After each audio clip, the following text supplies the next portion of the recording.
Hello and welcome to The Real American. I'm Tracy Coyer, your host, and today we have the privilege of being joined by State Representative candidate Adam Presa.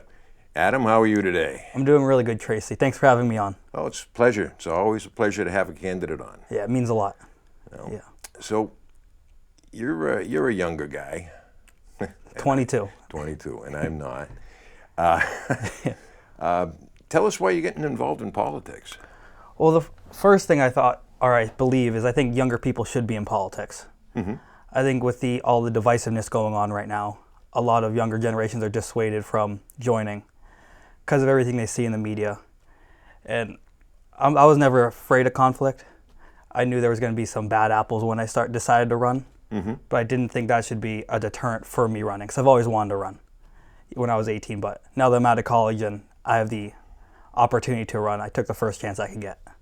Nice. Now, you said you're out of college. What are you doing for work these days? I am a realtor in New Hampshire. Oh, really? Yep. Okay, good. And how's that going?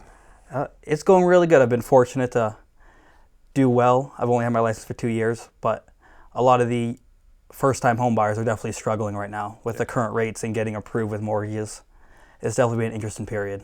So you came in when the rates were already on the rise. Were they in the fours when you started? Or? Right around there, yes. Around there? Yep. And it was a completely different market then. Oh, yeah. Yeah. Now, I remember when we bought here, we bought 2005, and our competitive rate at that point was 7.5%. Wow. And I can remember selling houses. I was a realtor while I was a policeman. And, 9-10% was not outrageous. Yeah. I remember when my parents built their house in the late 70s, early 80s under the Carter administration. Interest rate was 19.6%. Oh, my God. It's outrageous. Yeah.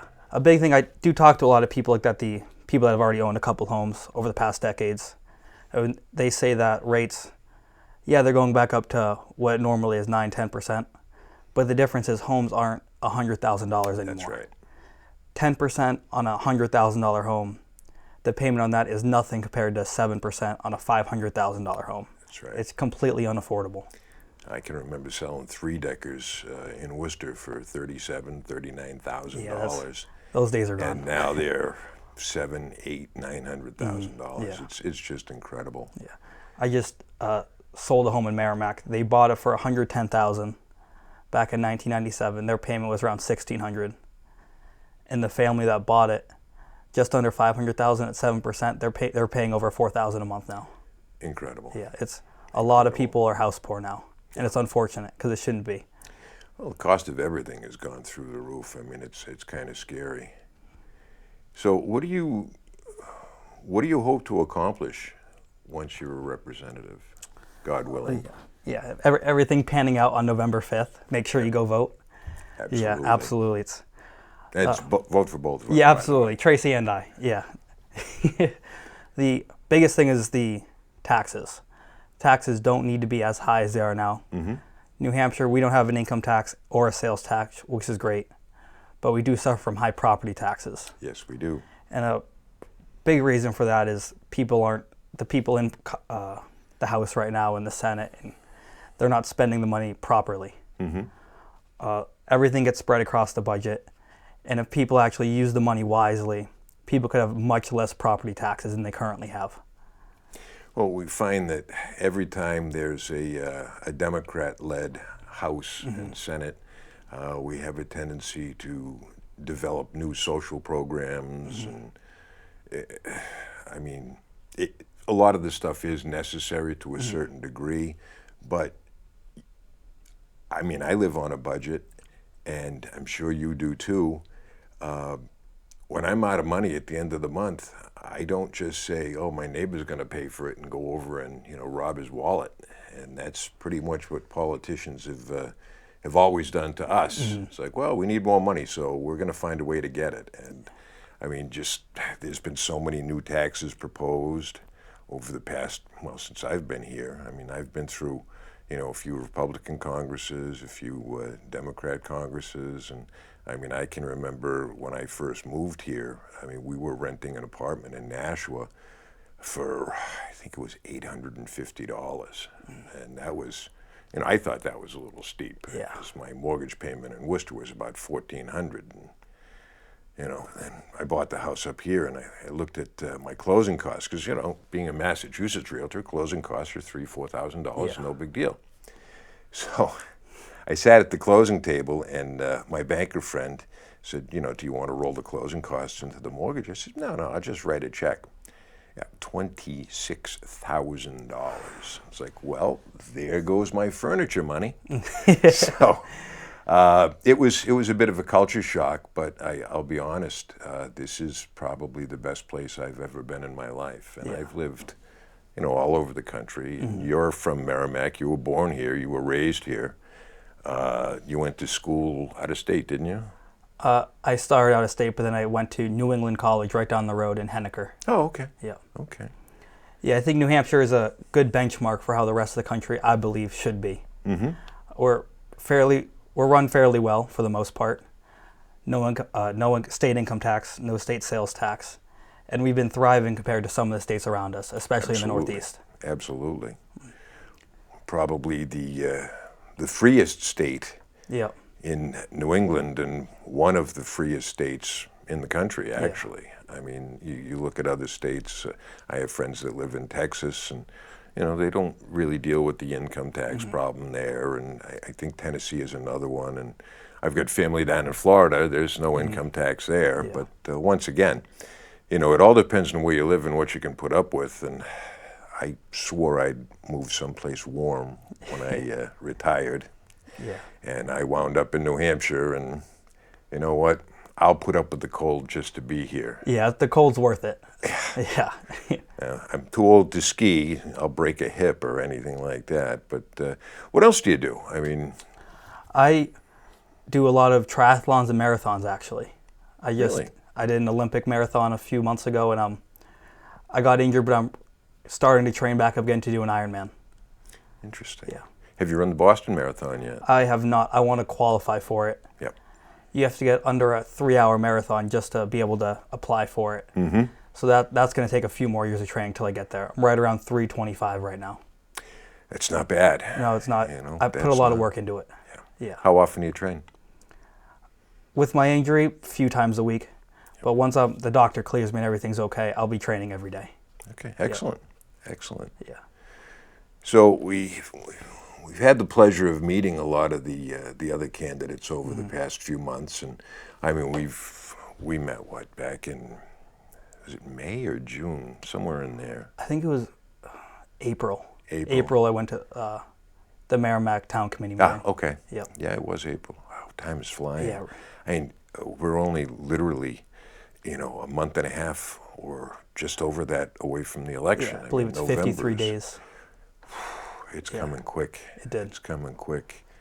And, there's a lot of great people in Merrimack. And I think the one thing that bothers me the most is, and you've got a lot more recent experience with it than I do, is the way the education system is just so slanted now. I mean, how many of your people that you know and associate with are actually conservatives? When I graduated Merrimack High School in 2020. There were not many, especially the teachers, there were not many conservative teachers. And the ones that were conservative kind of had to keep quiet in fear of getting in trouble. Right. And I don't think politics should be in schools whatsoever.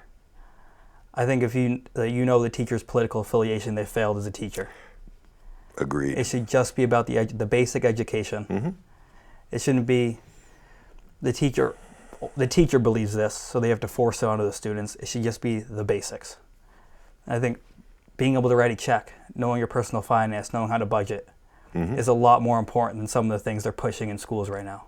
And even since I graduated only 4 years ago, it's definitely changed. Yeah. It definitely has changed to a more feelings.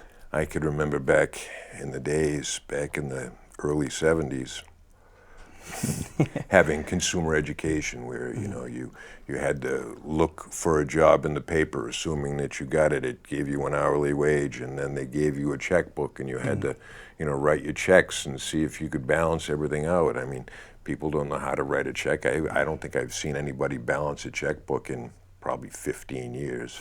You know, everything is right online. But yeah, things have definitely changed to a point. I don't think they've gone to the point of no return. But now you're studying for your master's as well, aren't you? Yes, I'm getting my MBA, and I'll be graduating in May with it. And what will that be in? Business administration with a focus on leadership and management. Excellent. Yeah. Excellent. Are you planning on staying as a realtor, or? Yes, I'm currently studying for my real estate broker's license, and once I pass that, I'll open up my own independent brokerage. Now, that's 3 years you have to work under somebody, or is it? 2 years full-time, but since I was a student at the time, Yeah. I can't count as being a full-time realtor. Okay. So it will be 3 years, yes. It'll be 3. Yeah. Okay. I know the laws vary state to state. Now, you're only licensed in New Hampshire. Yeah, just New Hampshire. And what area do you cover? Nashua, Manchester? I like to focus on Hillsborough County, Okay. but I'll work with anyone that's willing to work with me. Now, affordability. We know that that's become a huge issue. What do you see coming up? I mean, what do you hope happens? I would love to see first-time home buyers actually have a chance in this market. A lot of home buyers, they get approved, but they're not approved for anything they can actually buy a nice house in. Right. It's either they have to buy a home that has a bunch of problems, or they have to buy a condo with high fees attached to it. Right. And even with that, the payments are $2,000-3,000 a month. They can't save for a home because of that, because of all their expenses.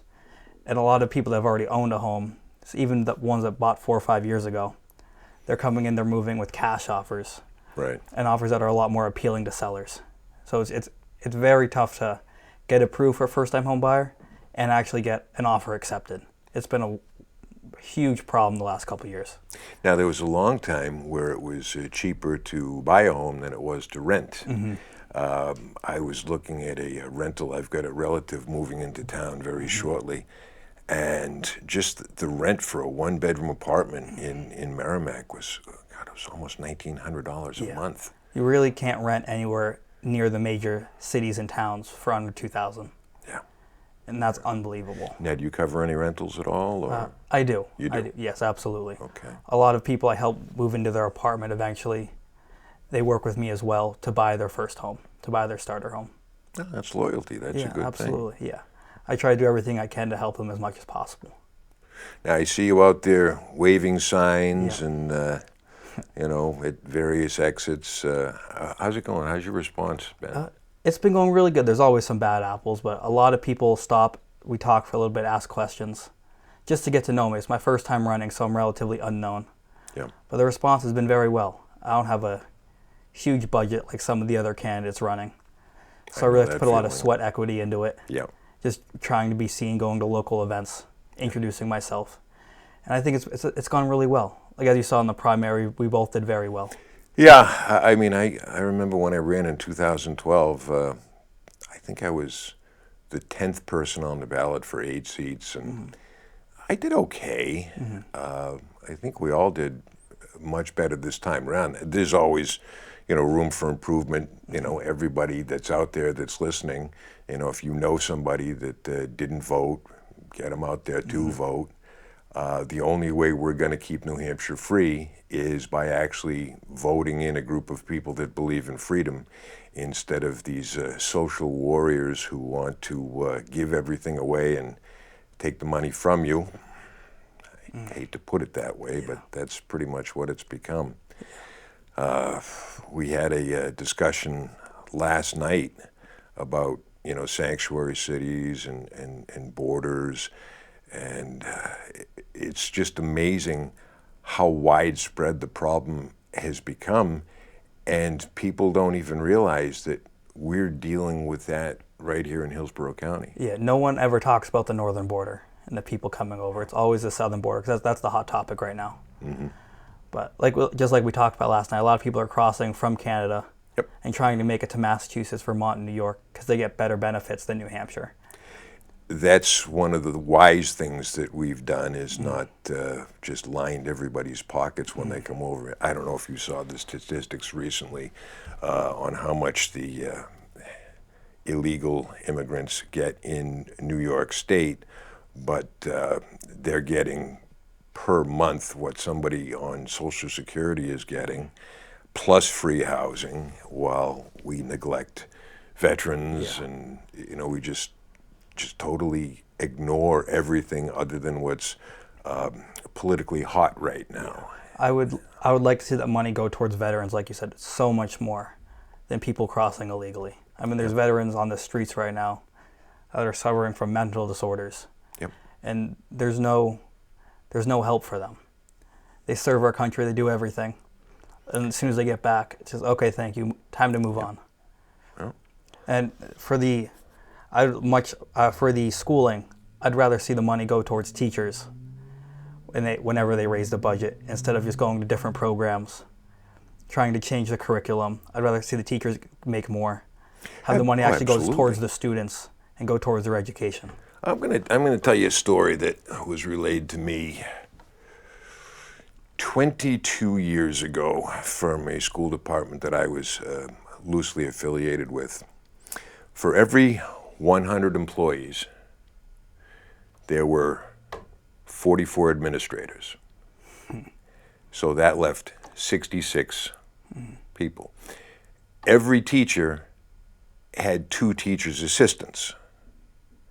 So that means that there were 22 teachers out of every 100, but there were 2 administrators per teacher. That's a little bit extreme. Yeah, I don't think that's necessary. No, and I don't know what the statistics are in Merrimack. I know that our per capita spending on students is considerable. Yeah, I believe it's 26,000. In that range, I believe. I'm not sure the exact number. And I have friends that are teachers, across Merrimack and, in neighboring communities. And yeah, they are definitely underpaid. They're definitely, for the most part, overworked. Class size has become a problem. The online learning debacle from the COVID fiasco was just horrifying. And I think it set a lot of students back. Considerably. Being in school when that happened and having to move online, a lot of kids suffered. It's a lot harder to learn, keep paying attention, and actually absorb the material when you're just looking over Zoom. Yeah. And almost everyone has their cameras off.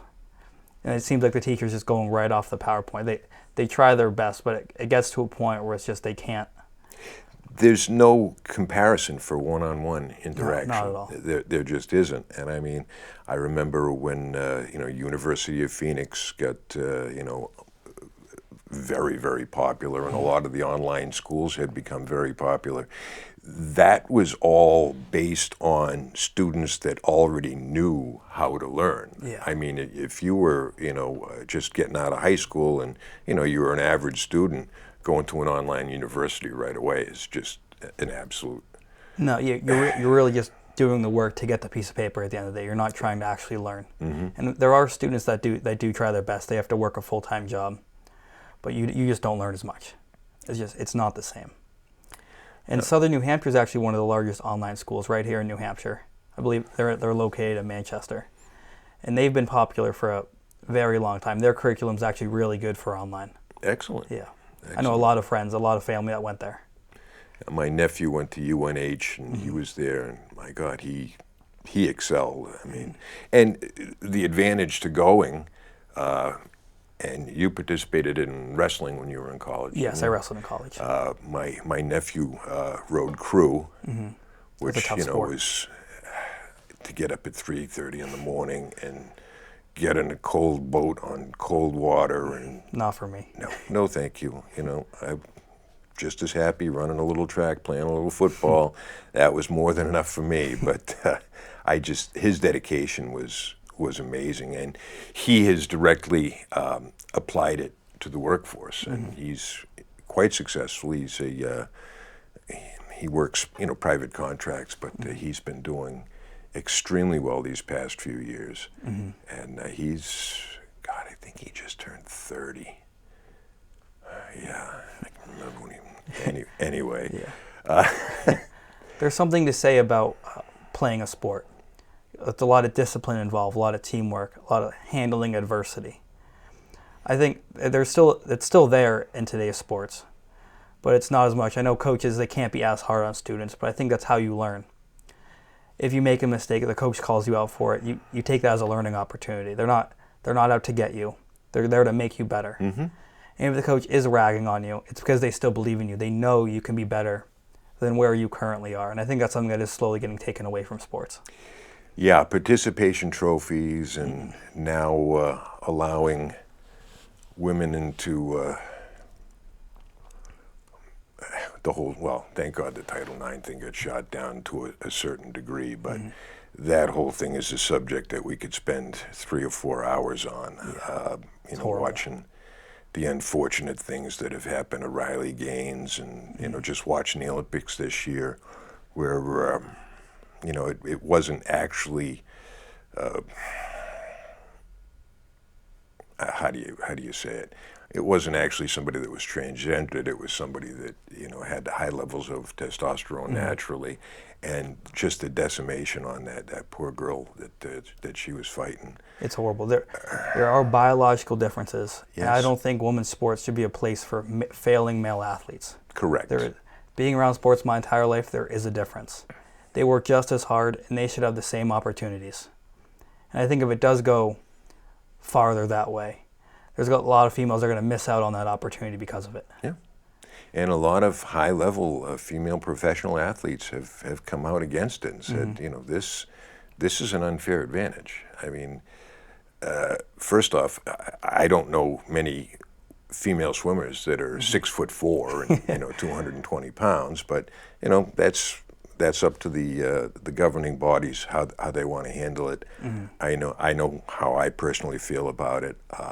I remember, God, I was involved in a running club back in the early 80s called the Central Mass Striders. We were a Worcester-based group, and being that my name was Tracy Coyer, I was listed in one of the newsletters as the first female finisher in a 10K race. It's like, okay.